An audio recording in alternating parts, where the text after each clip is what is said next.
ఈ రోజు నేను మీకు చూపించబోతున్న రెసిపీ ఎగ్ గ్రేవీ కర్రీ. చూసారు కదండి, చూస్తుంటేనే నోరు ఊరుతుంది కదా. ఈ గ్రేవీ చేసుకోవడానికి ఎంతో టైం పట్టదండి, చాలా సింపుల్ గా 10 మినిట్స్ లో అయిపోతుంది. సడన్ గా మన ఇంటికి రిలేటివ్స్ ఎవరైనా వచ్చినా అప్పటికప్పుడు ఈ వెజిటేబుల్స్ ఏం లేకపోయినా చేసుకునే ఎమ్మి ఎమ్మి కర్రీ ఎగ్ గ్రేవీ కర్రీ. చూసారు కదండి, చూస్తుంటేనే నోరు ఊరిపోతుంది కదా. ఈ కర్రీ చేయటానికి ఆ ప్రాసెస్ ఏంటో ఇప్పుడు చూసేద్దాం పదండి.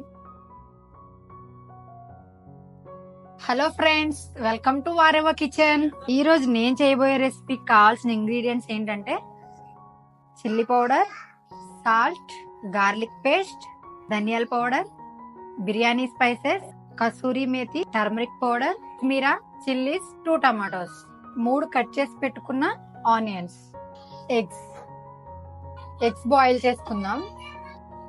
ఆయిల్ కొంచెం వేడైన తర్వాత మనం కట్ చేసి పెట్టుకున్న ఆనియన్స్ వేసుకోవాలి. ఈ ఆనియన్స్ ని గోల్డెన్ బ్రౌన్ వచ్చేలాగా బాగా ఫ్రై చేసుకోవాలి.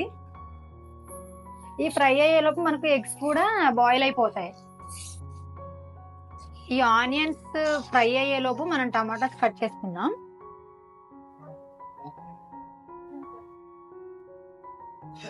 ఫోర్ పీసెస్ గా కట్ చేసేసుకుందాం.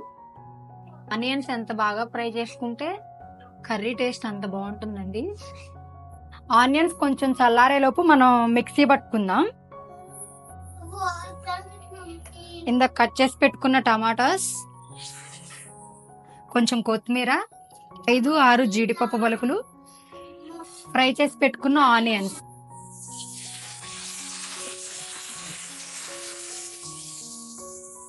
ఒక 2 టేబుల్ స్పూన్స్ అల్లం వెల్లుల్లి పేస్ట్ వేసుకొని ఇవన్నీ మనం మెత్తగా మిక్సీ పట్టుకోవాలి. మన ఎగ్స్ అయితే బాయిల్ అయిపోయినాయండి. దీని షెల్ రిమూవ్ చేసుకుందాం. ఎగ్స్ అనేది బాయిల్ చేసుకునేటప్పుడు మనం కొంచెం సాల్ట్ యాడ్ చేసుకుంటే దీని షెల్ అనేది ఈజీగా వస్తుంది.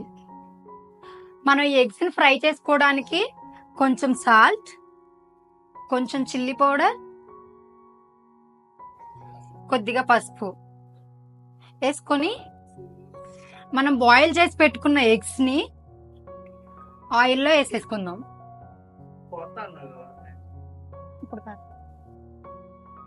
ఈ ఎగ్స్ పైన క్రిస్పీ లేయర్ వచ్చేదాకా ఫ్రై చేసుకుందాం. అప్పుడు ఎగ్ టేస్ట్ అనేది చాలా బాగుంటుంది. మన ఎగ్స్ ఫ్రై అయిపోయాయండి. నాకు ఒక 3 మినిట్స్ పట్టిందండి ఈ ఎగ్స్ ఇలా ఫ్రై చేసుకోవడానికి. చూసారు కదా, ఈ ఎగ్ పైన క్రిస్పీగా వచ్చింది కదండి. ఇలా వస్తే మనకి కర్రీ రెసిపీ చాలా బాగుంటుంది. ఇప్పుడు ఇదే ప్యాన్ లో కొంచెం ఆయిల్ ఉంది కదండి, మనం ఇంకొంచెం ఒక 1 టేబుల్ స్పూన్ ఆయిల్ యాడ్ చేసుకొని కర్రీ స్టార్ట్ చేద్దాం. ఆయిల్ కొంచెం హీట్ అయ్యాక ఒక 2-3 బిర్యానీ ఆకులు, బిర్యానీ స్పైసెస్, కొద్దిగా జీలకర్ర, ఈ కొంచెం ఫ్రై చేసుకున్నాక కొంచెం కర్రీని పచ్చిమిర్చి యాడ్ చేసుకోవాలి.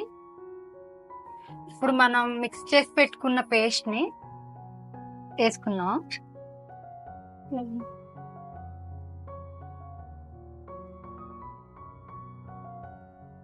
ఇప్పుడు మనం ఇందులో కొంచెం పసుపు, 2 table spoons chilli powder, 1 table spoon ధనియాల పౌడర్, 1 స్పూన్ సాల్ట్, ఇవన్నీ మిక్స్ చేసుకొని 2 టేబుల్ స్పూన్ల పెరుగుని యాడ్ చేసుకుందాం.